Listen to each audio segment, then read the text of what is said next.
제목은 드로아에서입니다. 드로아라는 이 지역은 여러분 트로이 목마, 그리스하고 트로이 이 전쟁했을 때 트로이 목마 사건, 여러분 아마 세계사에서 배우셨을 것입니다. 그 트로이 목마가 있는 그 장소 트로이, 이 드로아가 오늘 성경에 있는 이 지명입니다. 오늘 이 3차 이 선교 여행의 이 본문을 보고 있는데요. 무엇이 바울로 하여금 1차, 2차 이런 3차와 같은 선교 사역에 열정을 품고 이렇게 헌신하게 만들었을까? 바울을 이렇게 열정으로 이끌게 했던 그 원인이 뭔가? 우리가 오늘 이 본문을 통해서 우리가 그 이유를 살펴보려고 해요. 그래서 바울을 이끌었던 이 원인을 저와 여러분들 또한 잘 깨닫고 또 잘 붙잡고 지금까지 우리가 신앙생활을 했는데 앞으로 주님 앞에 가는 그날까지 동일하게 바울이 가졌던 그 원동력, 그 비전을 우리가 잘 깨닫고 우리도 바울처럼 하나님의 영광을 돌리는 저와 여러분들이 되었으면 좋겠어요. 교회를 세울 때에도 오늘 주어진 이 말씀에 따라 우리가 교회를 세워간다고 한다면 그만큼 우리에게 은혜가 되고 복이 될 줄 믿습니다. 오늘 말씀을 여러분들에게 전하기 전에 잠시 오늘 본문의 배경을 여러분들에게 먼저 소개하는 것이 본문을 이해하는데 많이 도움이 된다고 봅니다. 바울은 3차 선교를 봄에 떠났죠. 안디옥에서 수리아 지역, 예루살렘 그 북쪽을 수리아 지역이라고 그러고 거기에 한 도시가 안디옥이라는 도시가 있어요. 근데 그 안디옥 그 교회에서 바울을 1차, 2차, 3차를 선교할 수 있도록 여러모로 도와주게 됩니다. 그래서 바울이 1차 선교 끝나고 안디옥에서 겨울을 나고 2차 선교를 끝나고 또 겨울을 또 나고 그래서 봄이 돼서 3차 선교를 떠났어요. 그래서 봄에 떠난 다음에 바울이 이 가을에 지금의 이 터키 지역, 성경에서는 아시아라고 그래요. 이 터키 아주 끝에 있는 서쪽에 있는 이 에베소 지역에 바울이 들어와 가지고 2년 8개월 동안 선교 사역을 합니다. 그러면서 바울이 거기서 선교 사역을 하면서 그 지역에 있는 사람이 바울의 복음을 듣지 않은 사람이 한 사람이 없을 정도로 바울이 2년 8년 동안 굉장히 능력 있게 복음 사역을 이제 감당하게 돼요. 얼마나 능력이 있었든지 그 에베소는 그 아데미 여신을 갖다가 아주 숭배하는 그런 본부와 같은 지역이었어요. 거기 있는 사람들이 그것을 거부하고 심지어는 우상을 숭배하는 거 거부할 뿐만 아니라 마술체까지, 그것도 똑같은 우상이거든요. 그 마술체까지 다 불에 태워버리는 그런 놀라운 역사가 나타나요. 그러니까 우상 단지를 만들어가지고 먹고 사는 사람들이 더 이상 먹고 살 수가 없으니까 아주 이렇게 정말 이렇게 폭동을 일으켜가지고 도시 전체가 혼란에 빠지게 돼요. 그래서 이 사건 이후로 바울은 에베소 지역을 이제 떠나서 다른 지역으로 이주하게 됩니다. 그 이주하는 지역이 어디냐면은 2차 선교 때 많은 교회를 세웠던 오늘날 그리스 지역, 그 북부 지역을 마게도니아라고 그러고 성경에서는 남부 지역을 아가야라고 그래요. 아가야를 갖다가 오늘 성경에서는 헬라라고 2절에 기록되어 있고 그 지역에는 아테네하고 고린도 그런 교회가 있는 지역이 아가야예요. 그리고 북쪽에서는 마게도냐인데 마게도냐는 오늘 성경으로 얘기한다면 빌립보, 데살로니가, 베레아 그런 지역이 바로 마게도냐입니다. 그런데 바울이 에베소를 떠나면서 소요로 인해서 에베소를 떠나면서 어디로 가냐면 2차 선교지였던 마게도냐로 건너가요. 그래서 마게도냐를 건너가 가지고서 마게도냐에 있는 교회들을 굳건히 합니다. 그런데 우리 성경에는 곧바로 1절에 마게도냐로 넘어간 걸로 되어 있습니다만 고린도 후서를 보면 바울이 마게도냐로 곧바로 넘어간 게 아니라 드로아라는 지역에 갑니다. 드로아 지역에 가서 선교를 하는데 그때 이 선교가 굉장히 왕성하게 이루어져요. 그렇지만 바울에게는 이 드로아 지역에서 만나고 싶어하는 제자가 있었어요. 그 사람이 누구냐면은 디도라는 제자예요. 이 디도가 누구냐면은 바울이 에베소에 있을 때 이 헬라 지역 고린도 교회를 위해서 여러 편지를 보내요. 이 고린도 교회가 바울의 마음을 참 속썩이게 해요. 그래가지고 여러 편지를 보냈는데도 잘 효과가 없는 거예요. 그런 가운데 그 편지를 함께 보냈던 이 디도라는 사람이 자신이 쓴 이 편지와 디도를 통해서 자신의 권면을 받아주기를 굉장히 원했어요. 근데 워낙 말썽을 피웠기 때문에 궁금한 거예요. 바울이 전한 그 편지를 잘 받아들였는지. 그래서 궁금해가지고 바울은 뭐냐면 에베소를 떠나기 전에 먼저 디도를 보내면서 우리 다음에 드로아에서 만나자. 그래서 고린도 지역의 소식을 우리들에게 알려줬으면 좋겠다라고 보내요. 근데 이 드로아, 트로이에서 복음을 전하도 거기 거하도 디도가 안 오는 거예요. 그러니까 바울의 입장에서 보면 선교 사역을 하면서 궁금한 거예요. 고린도 교회 성도들이 혹시 내 말을 거부하진 않을까? 그러면 안 되는데. 그런 노심초사 가운데 바울이 뭐냐면 더 이상 기다리지 못해서 마게도냐로 그냥 건너가 버린 거예요. 그래서 마게도냐에 가가지고서 복음을 교회들을 갖다가 성도들을 굳건히 세우면서 뿐만이 아니라 로마서에 보면은 바울이 이때 마게도냐에 가가지고서 복음 전도를 어디까지 하냐면은 일루리곤까지 해요. 오늘날로 말하면은 우리 동유럽, 알바니아, 몬테그로 이 지역까지 바울이 이렇게 복음을 편만하게 전했다라고 같은 그 사건을 기록한 로마서에 기록되어 있어요. 그러니까 바울이 거기서도 너무나도 열심히 사역한 것으로 배경이 나옵니다. 자, 근데 그때 그렇게 사역할 때 하나님의 은혜로 디도가 이 마게도냐에서 바울을 만나게 돼요. 그러니까 바울의 입장에서 볼 때 얼마나 기쁘겠어요. 얼마나 위로가 되겠어요. 드디어 지금같이 이렇게 통신시설이 발달되어 있는 게 아니잖아요. 그런데 거기서 만남을 해가지고 너무 기뻤다 하면서 그 얘기가 이 고린도후서 7장에 기록되어 있어요. 이 고린도후서 7장의 그 내용을 잠깐 말씀을 드린다면은 이렇게 기록되어 있습니다. 뭐라 그러면은 이렇게 돼요. 우리가 마게도냐에 이르렀을 때에도 우리 육체가 편하지 못하였고, 에베소를 떠나 드로아에서 마게도냐 갔을 때도 우리의 육체가 편하지 못하였고, 사방으로 환난을 당하여 밖으로는 다툼이요 안으로는 두려움이었더라. 바울이 그때 상황을 얘기해요. 그런데 7장 6절에 낙심한 자를 위로하시는 하나님이, 참 너무 은혜스럽죠. 우리 하나님은 어떤 분이라고요? 낙심하는 자를 위로하시는 하나님이래요. 고린도후서 7장 6절에. 그러면서 뭐냐면 디도가 옴으로 하나님이 우리를 위로했다는 거예요. 디도가 온 것도 위로가 됐지만 디도가 갖고 온 소식 때문에 큰 위로를 받아요. 바울의 편지를 받아들였다는 거예요. 바울의 권면을 받아들였다는 거예요. 고린도 교회가. 너무 기쁜 거예요. 그런데 받아들였지만은 아직 좀 깨름직스러운 게 있는 거예요. 아직 시원하게 해결되지 않은 부분이 있는 거예요. 그게 뭐냐면은 바울의 사도직이 어떤 사람들에게 있어서는 좀 의심이 되는 거예요. 왜냐? 사도들은 3년 동안 주님을 따라다니고 부활을 본 자가 사도거든요. 근데 바울의 입장에서 보면 그러지 않거든요. 그러니까 바울이 정말 이 사도가 맞냐라는 그런 마음이 든 거예요. 그래서 바울이 내가 사도라는 사실을 증명하기 위해서 보낸 것이 고린도 후서예요. 그래서 마게도냐에서 고린도 후서를 또 다시 보내요. 그런데 이 고린도 후서에 자신의 사도직을 갖다 설명할 때 조금 이런 게 나와요. 나 삼층천에 갔다 왔다. 부활의 주님이 나를 사도로 삼았다. 이런 얘기는 조금 나와요. 근데 전반적으로 나오는 게 뭐냐면은 나 정말 복음 때문에 매맞고 헐벗고 굶주렸고 도망다녔고 강도를 만났고 40에서 한 대 감하는 태형을 맞았고 막 이런 아주 고난당한 얘기만 1장에서부터 13장까지 쫙 나오는 거예요.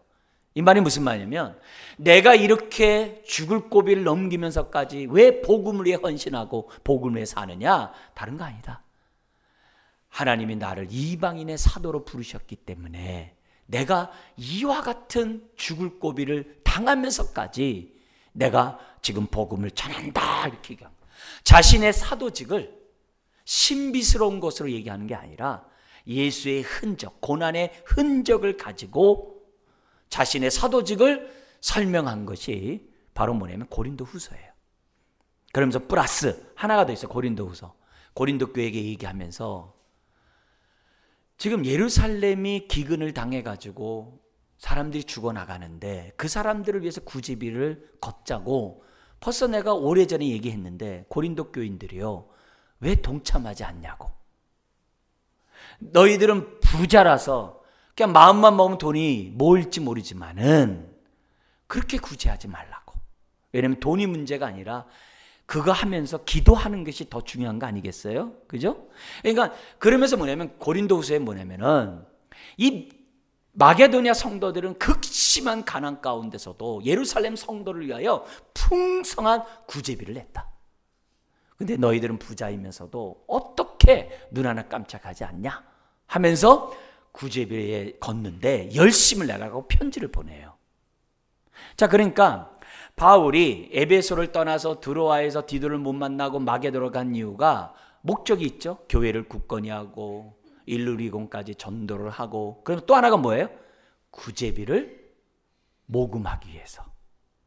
그러나 이것보다도 더욱더 중요한 건 다른 것보다도 고린도 교회에서 디도가 오기를, 좋은 소식이 오기를 기다리고자 지금 뭐냐면 바울은 마게도냐까지 갑니다. 자, 그런 가운데 바울이 고린도후서에 무슨 얘기를 하냐면 2장에 내가 이 드로아에서 전도의 문이 활짝 열렸지만 내 마음이 편치 못해서 디도를 못 만나서 마게도냐로 건너갔다는 그 말이 있어요. 그래서 그 드로아에 있는 성도들에게 내가 다시 곧 와서 복음을 너희들에게 전하겠다 라는 그 모습이 그 고린도후서 안에 그 당시 배경이 나와요. 드로아를 빨리 떠났던. 그래서 그런 내용 속에서 오늘 본문은 드로아를 중심으로 바울이 어떻게 선교 사역을 했는지 오늘 본문 속에 있는 것을 봐요. 우리 성경에는 이게 툭툭툭툭 넘어갔기 때문에 그 배경이나 자세한 얘기들이 잘 안 나와요. 그러니까 예를 들면 20장 1, 2절에 보면 마게도를 건너가서 그 지방을 다녀가며 여러 말로 제자들에게 권하고 이렇게 되어 있습니다만 여기서 뭐가 있는 거예요?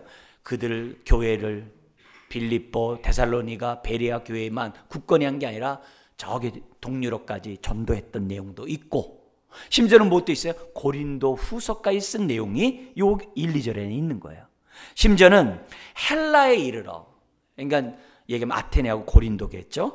헬라에 이르러 거기서 몇 달 동안 있다고 그래요? 석 달 동안 있다라고 기록되어 있지만 이때 어떤 사건이 있냐면 석 달 동안 있으면서 바울이 로마에 가고 싶은 거예요. 근데 로마에 가는 길이 막혀요. 로마에 가는 길이 막히니까 바울이 가만히 있느냐? 가만히 있질 않아요.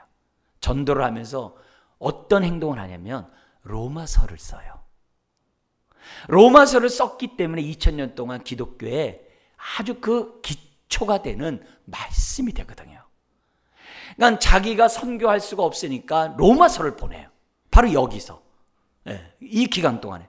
그래서 오히려 바울은 로마로 가는 것보다는 로마는 나중에 가기로 하고 지금 뭐냐면 이방 교인들이 모금한 구제비를 이방 성도와 함께 빨리 오순절 안에 예루살렘에 가기를 바울은 계획하게 돼요. 그렇지만 곧바로 오순절 기간 동안에 수리아로 배 타고 가려고 하는데 자기를 죽이려고 하는 사람이 3절에 있는 거예요. 그래서 배를 탈 수가 없어서 다시 육로로 마게도냐로 거쳐서 다시 어디에 돼요? 드로아에 지금 바울이 도착하게 된 거예요. 이 드로아 지역은 바울이 2차 선교 때 성령님이 바울의 눈을 열어주셔서 마게도냐 사람들이 와서 우리들을 구원해달라는 환상을 보게 돼요. 그래가지고 바울이 2차 선교 때 정말 배를 타고 마게도냐로 갔던 그 항구가 트로이예요. 이 드로아. 그래서 여기서 어디로 들어가? 빌립보로 들어가는 거예요. 배를 타고.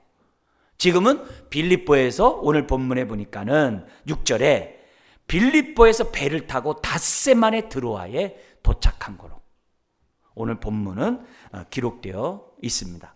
그 이후에 이제 계속 바울의 선교 여정이 나오는데 딱 보면요, 바울은 정말 예수님의 사랑에 이렇게 정말 꽉 사로잡힌 자였어요.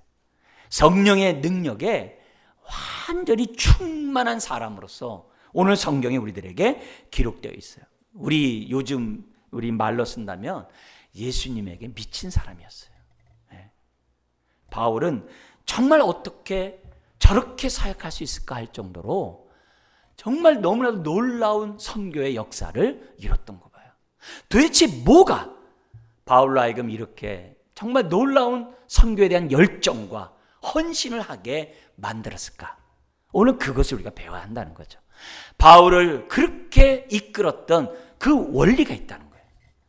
그 이끌었던 그의 생각이 있었다는 거예요. 말씀이 있었던 거예요. 그리고 우리는 그걸 좀 이렇게 고상한 말로 포장하면은 선교 철학이 있고 목회 철학이 있었던 거예요. 비전이 있었던 거예요. 그래서 그 비전이 그를 갖다가 이런 바울의 삶을 살게 했다는 거예요. 근데 그 비전은 바울만이 아니라 예수님의 제자들 모두가 다 그렇게 살았어요. 그리고 예수님의 제자뿐만 아니라 오늘날 2000년 동안 교회를 세워왔던 모든 사람들이 다 동일한 비전 속에 교회를 세워왔어요. 오늘날도 마찬가지예요. 우리 교회를 세우고 헌신하며 수고했던 모든 사람들 가만히 그 중심을 보면 두 가지예요. 오늘 이 두 가지를 오늘 잘 생각해서 한번 내가 지금까지 나를 오늘날까지 이끌어오고 오늘날까지 내가 신앙생활하고 오늘날까지 교회를 섬겨왔던 것이 오늘 말씀과 같다면 할렐루야 하시고, 만약에 그런 것 없이 내가 만약에 신앙생활하고 교회를 세워왔다면 하나님, 내가 오늘 받은 이 말씀을 내가 붙잡고 그리고 내가 주님 뵙는 그날까지 오늘도 내가 오늘 말씀에 따라 살아가는 그 인생이 될 수 있도록 나에게 은혜를 달라고. 그래서 신앙생활하는 사람들은 처음 믿든 오래 믿었던 이 두 가지가 핵심이에요. 그래서 이 두 가지를 오늘 잘 말씀을 생각해 놓고 오늘 이 말씀 마음 신비에 새기는 아주 이렇게 복된 시간, 또 이미 알고 이렇게 신앙생활하는 사람들은 다시 한번 상기하면서 하나님께 영광 돌리는 이 시간이 되었으면 좋겠습니다. 자, 그러면 바울로 하여금 이렇게 열정적으로 선교하게 했던 그 원동력은 뭐냐? 두 가지가 있는데 그 중에 첫 번째가 뭐냐? 다른 게 아니라 주님이 부활 승천하시기 전에 제자들에게 말씀하셨던 마지막 명령이 있어요. 우린 그걸 대위임 명령이라고 그래요. 그 대위임 명령은 뭐냐? 모든 민족으로 제자를 삼으라는 거예요. 모든 민족으로 제자를 삼으라는 거예요. 그 말씀을 여러분들 다시 한번 읽어드리겠습니다. 마태복음 28장에 있는데요, 한번 들어보세요. 예수께서 나와 말씀하여 이르시되 하늘과 땅의 모든 권세를 내게 주셨으니 그러므로 너희는 가서 모든 민족으로 제자를 삼아 아버지와 아들과 성령의 이름으로 세례를 베풀고 내가 너희에게 분부한 모든 것을 가르쳐 지키게 하라. 볼지어다 내가 세상 끝날까지 너희와 항상 함께 있으리라. 이 제자 삼으라는 이 명령은 초신자에게도 다 똑같아요. 제자 삼는 것은 내가 완벽해야지만 제자 삼는 게 아니에요. 내가 만난 예수를 전해주고 내가 깨달은 예수를 전해주고 내가 받은 이 은혜를 나눠주고, 그래서 서로 하여금 어떻게 돼요? 하나님을 알아가고 알려주는 그 모든 것이 다 제자 훈련이거든요. 제자 삼는 거거든요. 그런 의미에서 바울에게 선교에 있어서 그를 이끌었던 것은 뭐냐? 모든 민족으로 제자를 삼으라는 그 말씀이 바울의 삶을 이끌어갔다는 거죠. 바울 사신을 보면 바울이 얼마나 이 제자 삼는 일에 열정을 품었는지를 알게 하는 성경 구절들이 많아요. 그 중에 하나가 바울이 로마에서 재판을 기다리면서 2년 동안 있었는데 재판을 기다리면서 쓴 편지가 있어요. 그걸 옥중서신이라고 그래요. 에베소서, 골로새서와 같은 서신은 옥중서신이라고 하는데 그 가운데 골로새서가 있어요. 골로새서가 있어요. 골로새서는 터키 지역에 있는 교회예요. 에베소 교회 동쪽에 있는 교회인데 이 골로새 성도로서 쓴 편지가 있어요. 에베소에게도 편지를 썼고 골로새서의 교인에게도 편지를 썼어요. 근데 그 편지 가운데 자신의 목회 철학이 나와요. 선교 철학이 나와요. 뭐라고 나왔냐면은 이 골로새 1장 28절 29절인데요. 한번 들어보세요. 우리가 그를 예수 그리스도를 전파하여 각 사람을 권하고, 전파하는 것을만 끝나는 게 아니라 각 사람을 권하고, 그리고 모든 지혜로 권할 뿐만 아니라 각 사람을 가르침은, 권할 뿐만 아니라 가르친대요. 그럼 또 나옵니다. 각 사람이 3번 반복됐어요. 각 사람을 그리스도 안에서 완전한 자로 세우려 합니다. 이게 제자 삼다는 거거든요. 완전한 자로 세운다는 것이 온전한 제자로 삼다는 말이거든요. 그러면서 뭐라 하냐면 이를 위하여 나도 내 속에서 능력으로 역사하시는 이의 역사를 따라, 이게 성령님의 역사거든요. 성령의 역사를 따라 힘을 다하여 수고하노라. 여기 힘을 다하여 수고하라는 것은 내 능력이 100인데 120 한다는 거예요. 내 능력이 100이기 때문에 나 100만큼 해도 난 오케이. 내 능력이 100이니까 나 90만 해도 나는 할 만큼 했어. 남들보다 많이 해서. 그게 아니라 성령님이 내 안에서 역사하셔서 성도 각 사람을 전도하고 권하고 가르치고 온전하게 만드는 이 사역에 내가 어떻게 돼요? 힘을 다하여 수고했다. 힘에 지나도록 내가 제자 삼는 일에 내 삶을 바쳤다라고 기록하고 있어요. 근데 바울은 교회를 세운다라고 얘기하지 않고 각 사람을 세운다라고 얘기해요. 왜요? 건강한 교회는 건강한 개인들로 이루어지기 때문에, 좋은 교회는 좋은 교인을 통해서 이루어지거든요. 한 사람 한 사람이 교회에서는 그래서 중요한 거예요. 더구나 그 한 사람 한 사람이 보혈로 죄산받고 자녀가 됐잖아요. 한 사람 한 사람이. 우리가 자칫 잘못하면은 전체로 우리가 보기가 쉬워요. 우리가 전체도 보는 것도 중요하지만 무엇보다도 우리가 봐야 될 것은 각 사람을 보는 안목이 있어야 돼요. 그래서 교회 안에서 신앙생활하면서 그냥 우리 전도회, 우리 부서 그렇게 하지 말고 우리 부서에 누구, 우리 전도에 누구, 그 사람이 어떤 상황이고 어떤 형편이고 어떤 어려움이 있고 이런 것들을 서로 어떻게 돼요? 봐가며 서로 어떻게 해야 돼요? 그 사람을 권하며 함께 자라가도록 해야 하는 것이 제자 삼는 거예요. 그래서 교회는 하나님을 알아가고 알려주는 거예요. 내가 만난 하나님을 알려주는 거예요. 그래서 피차 가르치고 권면함으로 자라가는 것이 교회예요. 다른 게 아니에요. 그래서 바울의 이런 모습을 보면서 오늘 내 모습 보는 거예요. 봐야 되는 거죠. 나는 성령의 능력으로 사람을 온전케 하여 힘에 지나도록 수고하고 있냐 이거예요. 바울은 자신을 정말 성령님이 이렇게 이끄는 제자 삼으라는 이 비전에 헌신하도록 자기를 강권하기 때문에 바울은 지금 어떻게 돼요? 1차, 2차, 3차 선교를 가는 거예요. 그렇게 매맞고 헐벗고 굶주리고 정말 고통을 당하는 상황 가운데 포기하지 아니하고 자기 삶을 드리는 거예요. 뭐 때문에? 제자 삼으라는 하나님의 명령 때문에 바울이 그의 삶을 드렸던 거예요. 여러분 오늘 성경 1, 2절에 보면 권한다라는 단어가 2번 나와요.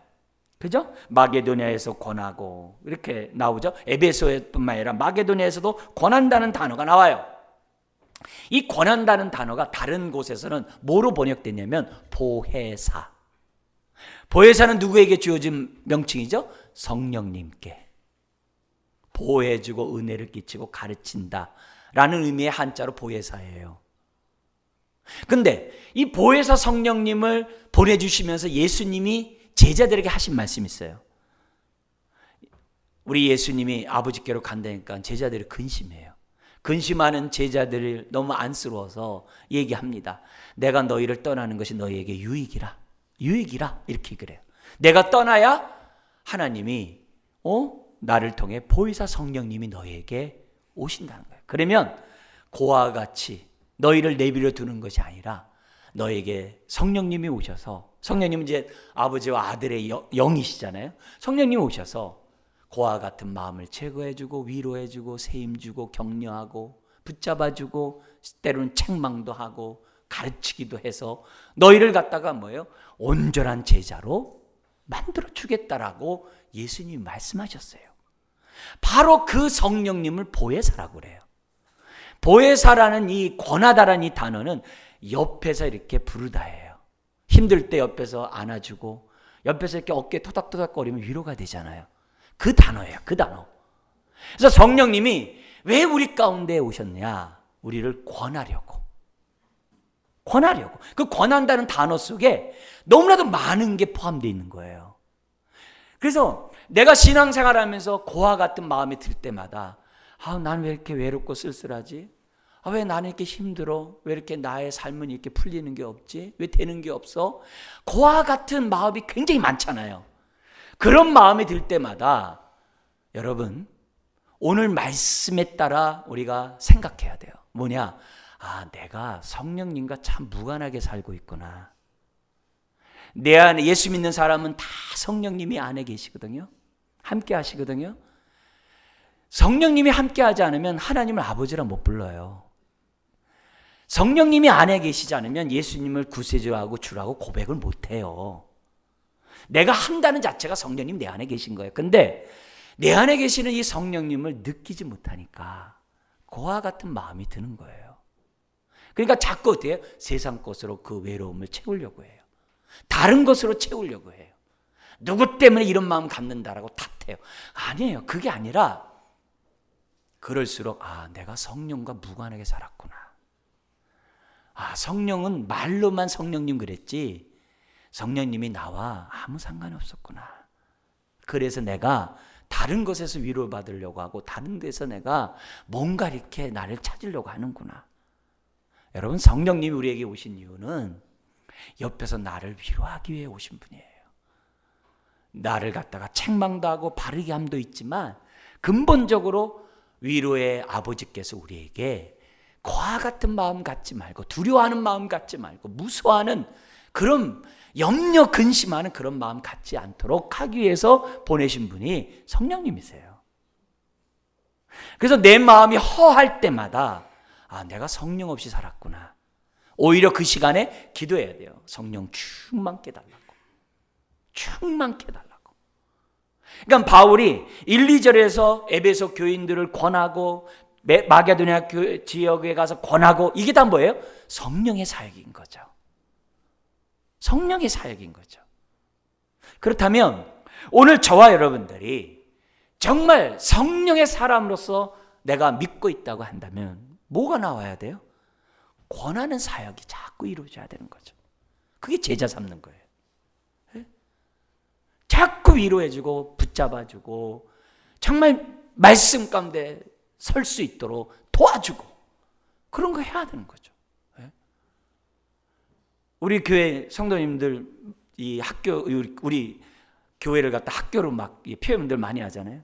목사님이 1월 달부터 12월 달까지 뭐 이렇게 자꾸 이렇게 막 이렇게 무거운 짐을 교육에 짊어지냐고. 다른 게 아니에요.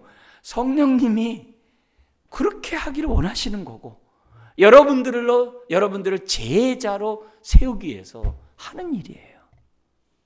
근데 내가 자라가면 자라갈수록 나는 또 어떻게 돼요? 다른 사람을 권해줘야 되거든요. 내가 100이 되었다라고 제자 삼을 수 있는 게 아니에요. 90이 되고 50이 되든 10이 되든 내가 어떻게 돼요? 얼마든지 나의 권면을 필요로 하는 사람이 옆에 있어요. 오래 믿은 사람도 나에게 도움이 필요할 수도 있어요. 이런 사역을 하면서 건강한 개인을 영적으로 영육 간의 건강한 개인을 만드는 것이 우리가 가져야 될 모습이에요. 자, 근데 바울이 이 권하는 사역을 얼마나 열정적으로 했는지 성경에서 한 샘플이 오늘 본문에 있는 거예요. 바울이 제자 삼는 이 권하는 사역을 얼마나 열정적으로 했는지 그 샘플이 드로아 교회에서 나타난 거예요. 여기 보면 7절에서 12절에 바울이 이 권하는 사역을 하는데 어떻게 하냐면 7절 같이 한번 읽어볼까요? 그 주간의 첫날에 우리가 떡을 떼려 하여 모였더니 바울이 이튿날 떠나고자 하여 그들에게 강론할세 말을 밤중까지 계속하며, 이 강론이 이제 설교하는 거죠. 말씀을 가르치는 거죠. 가르치는데 언제까지냐면 밤중까지.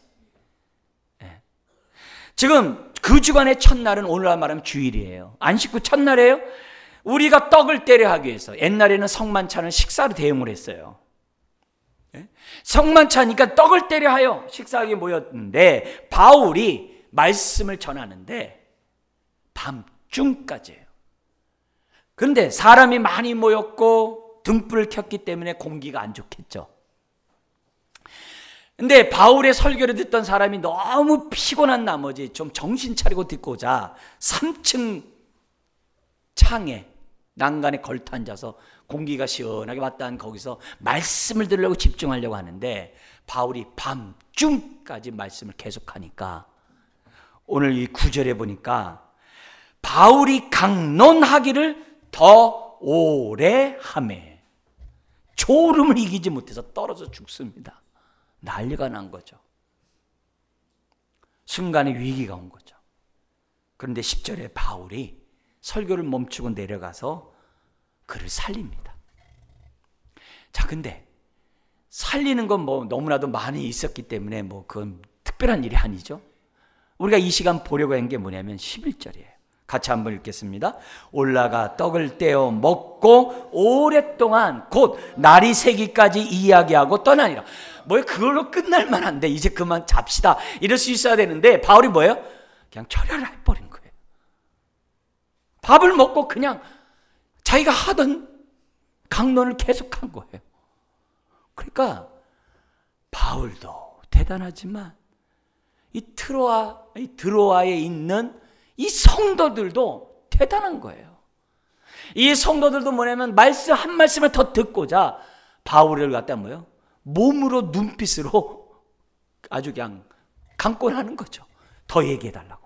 어차피 우리는 내일이면 잘 수 있고 당신 떠나니까 지금 뭐냐면 있는 말씀 우리에게 전해달라고.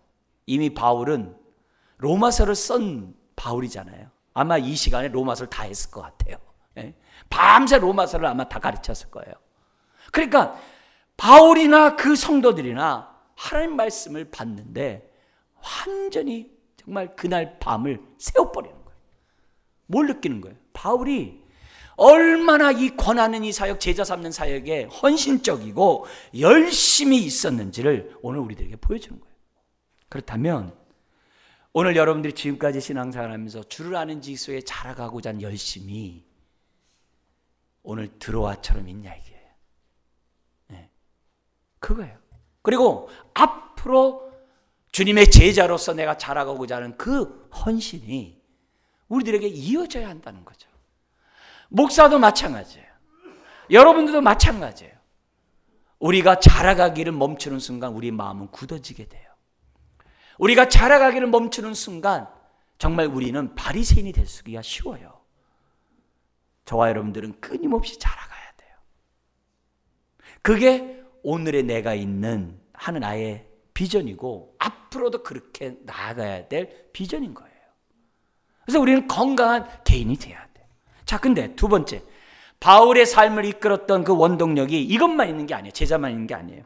오늘 말씀 16절 같이 한번 읽겠습니다. 바울이 아시아에서 지체하지 않기 위하여 에베소를 지나 배 타고 가기로 작정하였으니 이는 될 수 있는 대로 오순절 안에 예루살렘에 이르려고 급히 가미로라. 왜냐면 배 타고 수리하러 가봤으면 괜찮았어요. 육로로 가니까 시간이 지체되는 거예요. 그리고 차 시간이, 배 시간이 그때그때만 있는 게 아니잖아요. 어쩔 수 없이 일주일을 기다려야 되고 어쩔 수 없이 또 어떻게 돼요? 또 몇 날을 기다려야 되고 막 그런 거거든요. 배편이 있어야 되거든요. 그러나 바울의 마음은 뭐냐면 급히 오순절 안에 예루살렘에 가려고 했다는 거예요. 자, 왜 가려고 했을까요? 1차적으로 선교비를 주기 위해서. 로마서 15장에 나와 있어요. 이때 마음이. 선교비를 예루살렘에 보내기 위해서 2차적으로 이방인의 대표들을 같이 갔으니까 바울이 뭐라 그러냐면 로마서 15장에 내가 제사장으로 나의 재물을 이방인의 영혼을 나의 재물로 삼았다라고 로마서 15장에 얘기해요. 그래서 이방인에도 복음이 예루살렘처럼 전파됐다는 것을 시청각적으로 보여주려고 그런 눈에 보이는 그런 기본적인 뜻이 있어요. 근데 오늘 이 말씀에 따라서 우리가 근본적인 원인으로 들어가면 뭐냐? 두 번째 원인은 영광스러운 교회를 세우고자 바울이 예루살렘에 속히 가고자 했다는 거예요. 자, 그러면 성경에서 말하는 영광스러운 교회라는 게 뭐냐? 그건 예수님이 십자가를 지시기 전에 봤던 교회예요. 예수님이 봤던 영광스러운 교회는 뭐냐? 유대인과 이방인이 함께 한 하나님을 예수 안에서 섬기는 것이, 다시 말하면 유대인과 이방인이 한 몸, 한 교회를 이루는 것이 우리 예수님이 십자가에 죽으신 목적이었거든요. 그리스도가 이 땅에 온 목적은 저와 여러분들을 구원할 것뿐만이 아니라 이 땅에 그리스도의 몸된 교회를 세우는 것이 예수님이 이 땅에 온 목적이었어요. 그 목적에 따라 제자들은 제자를 삼았고 제자들은 뭐 했던 거예요? 교회를 세웠던 거예요. 바울이 세우고자 했던 그 교회는 뭐냐? 이방과 유대인이 한 몸을 이루는 그런 교회를 세우기를 원했던 거예요. 그래서 갈라디아서 3장 28절에 이런 말씀이 있어요. 우리는 그리스도 예수 안에서 하나다. 헬라인이나 유대인이나 이방인, 종이나 자유인이나 남자나 여자나 다 우리는 한 몸이다. 한 그리스도인이다. 네. 그러면서 로마서 15장에 이런 말도 나와요. 구약에 모세오경과 시편과 예언서에서 한 말씀씩 꺼내요. 인용을 하면서 뭐냐? 그 인용 내용이 뭐냐면 그리스도가 오면 유대인과 이방인이 한 교회를 이룬다는 예언을 끄집어내요. 그래서 나는 이런 영광스러운 교회, 새 언약 공동체를 만들기 위해서 선교를 했다라고 로마서 15장에 나와요. 그러니까 결국 바울이 급히 오르스전절날 가고자 했던 것은 뭐냐면은 선교비는 매개예요. 이스라엘 사람들은요, 유대 그리스도인들이 되었어도 이방인의 배척을 해요. 낯설어요. 그래서 이방인의 구제비를 만약에 받으면 그건 어떻게 돼요? 이방인을 받는 거와 같은 모습인 거예요. 근데 유대인들은 죽을지언정 나 이방인의 돈 안 받아, 이럴 사람들이거든요. 그러니까 바울 서신에 보면 유대인들이 이 구제비를 받을 수 있도록 기도해달라고 요청까지 해요. 근데 감사하게도 예루살렘에 올라갔더니 유대 그리스도인들이 그 구제비를 받아들이고 심지어는 이방인 대표들을 다 받아들이고 그들이 한 하나님 앞에 유대인과 이방인이 함께 예배하는 것이 성경에 기록이 돼요. 그럼 왜 오순절이냐? 그때 사람이 다 모이거든요. 이스라엘 사람들 절기만 되면 다 모이거든요. 그때 가면 제자들도 사도들도 만날 수 있고 많은 그리스도인들도 만날 수 있기 때문에 이왕이면 어떻게 돼요? 사람이 많이 모이는 오순절에 바울은 가고자 지금 어떻게 돼요? 급히 가밀어라. 다른 게 아니에요.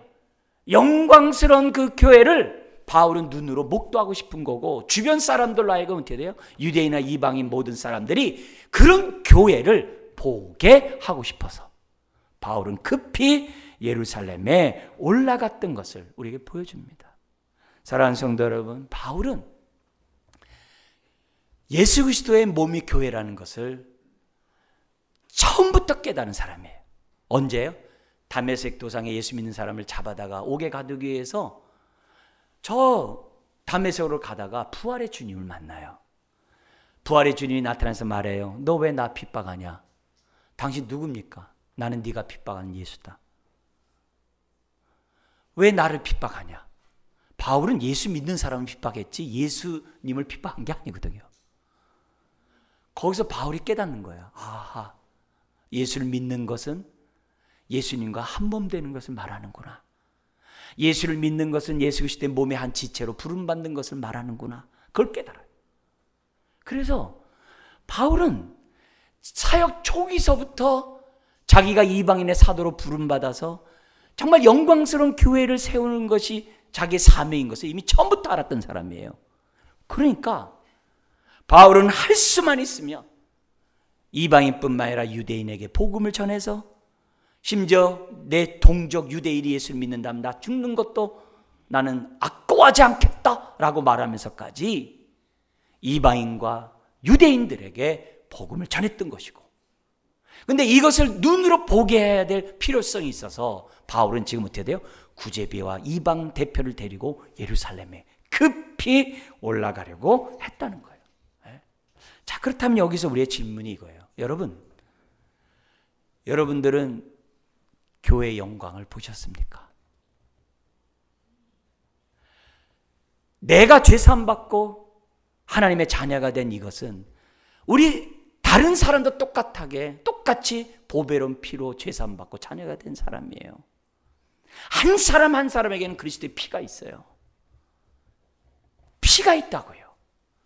그 피로 죄사함받고 자녀가 됐거든요.